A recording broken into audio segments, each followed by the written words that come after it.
Just like the Prime Minister, the Minister claims the CPS couldn't prosecute because the last government didn't describe China as a threat.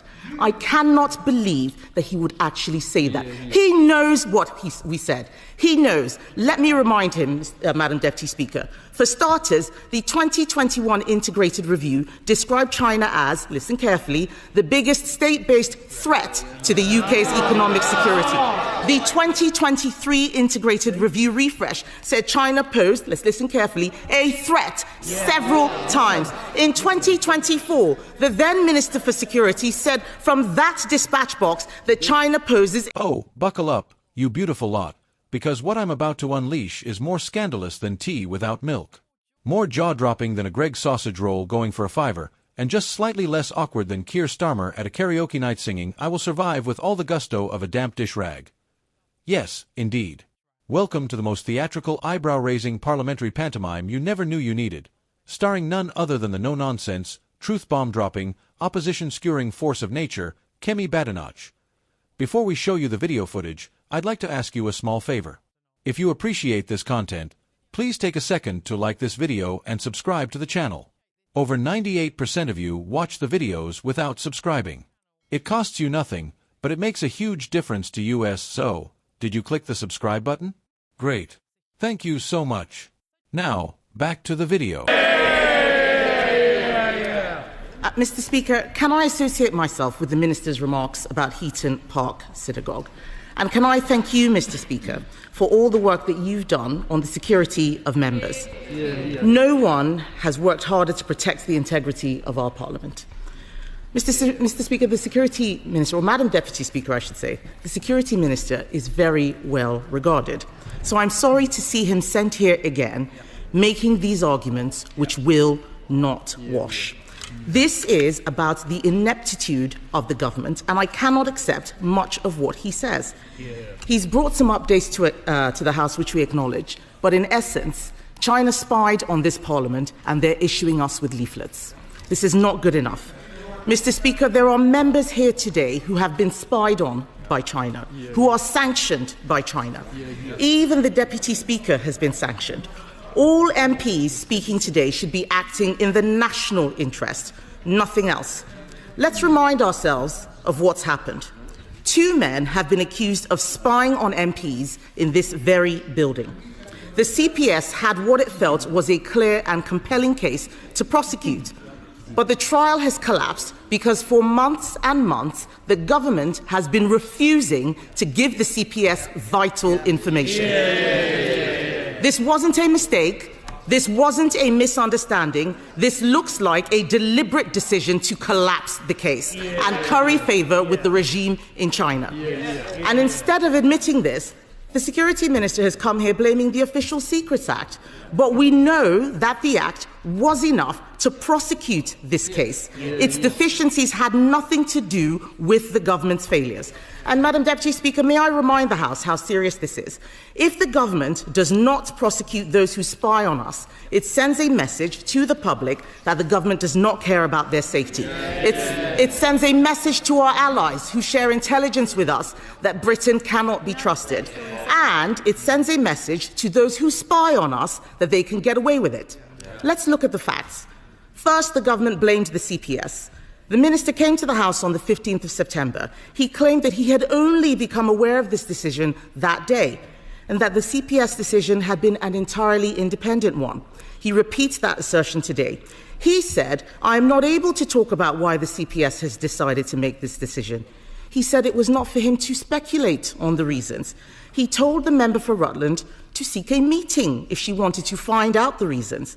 But we now know, despite all he has just said, that the trial collapsed because the government refused to give the CPS what it needed, and the minister knew full well why it had collapsed. Because the Director of Public Prosecution has said he spent months trying to get the government to provide the evidence it needed. Second, they tried blaming the previous government. Just like the Prime Minister, the Minister claims the CPS couldn't prosecute because the last government didn't describe China as a threat. I cannot believe that he would actually say that. He knows what we said. He knows. Let me remind him, Madam Deputy Speaker. For starters, the 2021 Integrated Review described China as, listen carefully, the biggest state-based threat to the UK's economic security. The 2023 Integrated Review refresh said China posed, let's listen carefully, a threat several times. In 2024, the then Minister for Security said from that dispatch box that China poses a serious threat. But even if the last government had not said China was a threat, and it did, the government only needed to convince a jury that it was a threat. And he knows that. I am astonished that the Minister has repeated this nonsense today. The Minister and the Prime Minister's argument on this has been refuted by no less than a former DPP, 2 former Cabinet Secretaries, 1 a former National Security Advisor, refuted by 2 former heads of MI6, and a professor of public law at the University of Cambridge who said today that Minister's statements so far are misleading about the legal position. They are all clear that these people could have been prosecuted under the old legislation. Is it the government's position that they are all wrong and they're right? Madam Deputy Speaker, the Minister references Crown versus Rousseff. That case last year he refers to in his statement made it easier to prosecute, not harder. And as the former Director of Public Prosecution says, recruiting people to spy on MPs of itself clearly constitutes a threat to national security. Only this government could mess that up. Madam Deputy Speaker, we know that the National Security Advisor, Jonathan Powell, has a very close relationship with China. Are we supposed to believe that he was not involved in the substance of the case and discussions around that, as they say? What does that even mean? He was in those meetings acting in the name of the Prime Minister. Do they really expect us to believe that he never mentioned to the Prime Minister any of this at any point? Madam Deputy Speaker, we know from the CPS that they spent months and months asking the government for evidence they needed. The government says it was not the NSA who took the decision not to give it to them. So who was it? Who made that decision? Can the Minister answer that today? Is it seriously the government's argument that no minister knew anything about this until the trial collapsed? If this is the case, it is astonishing. But my suspicion, Madam Deputy Speaker, is that it is not the case. My suspicion is that ministers did know. They have the Chinese super embassy in their in tray. They have £1 billion compensation they're allegedly being asked to pay for nationalising British Steel. I suspect that they have decided that closer economic ties with China were more important than due process and our national security. And if this is the case, if that was the decision of this government, then they should just tell us that and have the backbone to admit it.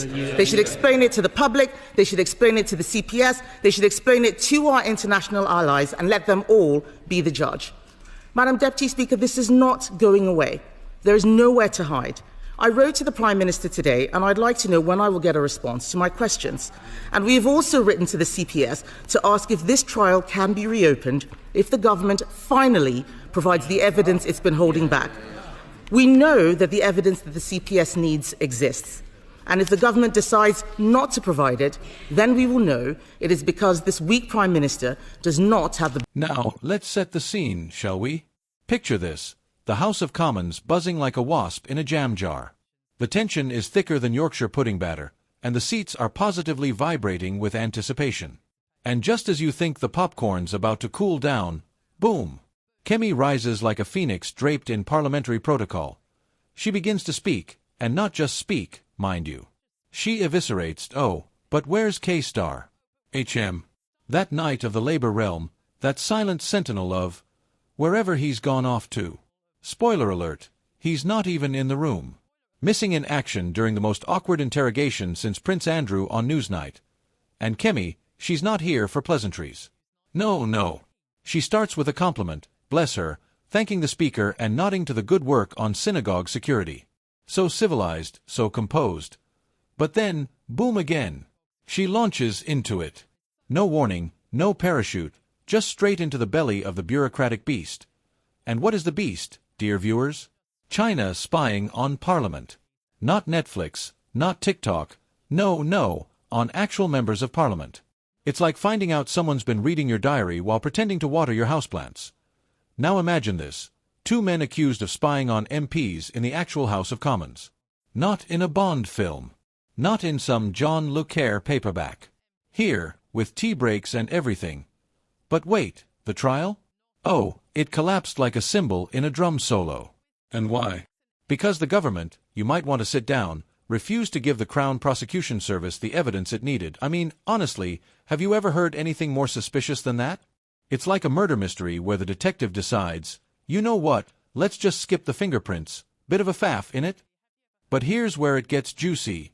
This wasn't a slip-up. No. According to Kemi, this looked deliberate, as in, whoops, we accidentally didn't prosecute some blokes who were allegedly spying for a hostile regime. Oh well, that type of deliberate. The CPS, bless their procedural socks, had a clear and compelling case, but without the evidence, it's like trying to bake a cake with no flour, no eggs, and a suspiciously disappearing oven. And so enswans the security minister, a man Kemi graciously describes as well-regarded, which in political speak is somewhere between bless his heart and he tries. He comes bearing excuses that even a GCSE drama student would call a bit much. He blames the Official Secrets Act, says the law just wasn't up to scratch. But Kemi is not having any of it. Oh no, because, you see, the act was good enough. It's been used before, successfully and recently. In fact, the legal community, you know, people who read laws, are lining up like it's Black Friday at Waterstones to say, yes, mate. You could have prosecuted under the old law. But the government, bless their selective memory, decides to shift the blame like a dodgy pass-the-parcel at a kid's birthday party. First, they say it's the CPS's fault. Then it's, well, the last government didn't say China was a threat. But Kemi, she brings receipts. The 2021 Integrated Review did describe China as the biggest state-based threat to the UK's economic security. The 2023 version doubled down. And in 2024, ministers literally said, and I quote, China poses a serious threat. So unless they've all been replaced by malfunctioning AI, that argument doesn't hold water. But wait, it gets better. The government's defense has been rubbished, not by some bloke at the pub, but by, wait for it, a former director of public prosecutions, 2 former cabinet secretaries, a former national security advisor, 2 ex-heads of MI6, and a law professor from Cambridge who basically looked at the government's excuse and said, yeah, no. That's nonsense. At this point, if the government still believes it's right, then I fear they've slipped into a parallel universe where logic is optional and national security is filed under meh. Kemi even points out a specific case, Crown versus Rusev, which actually made it easier to prosecute, not harder. So unless someone's been using an etch-a-sketch to write legal arguments, there's simply no excuse. And let's not forget Jonathan Powell. No, not the guy from your local gardening center, the actual national security advisor.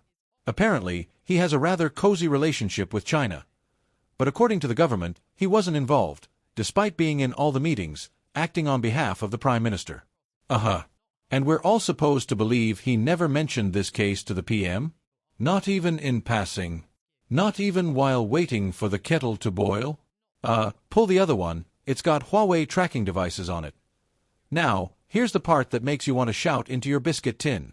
The CPS begged, for months for the evidence, and yet someone in government said, no, we're good. But who? That's the million-pound question. Who actually made that decision?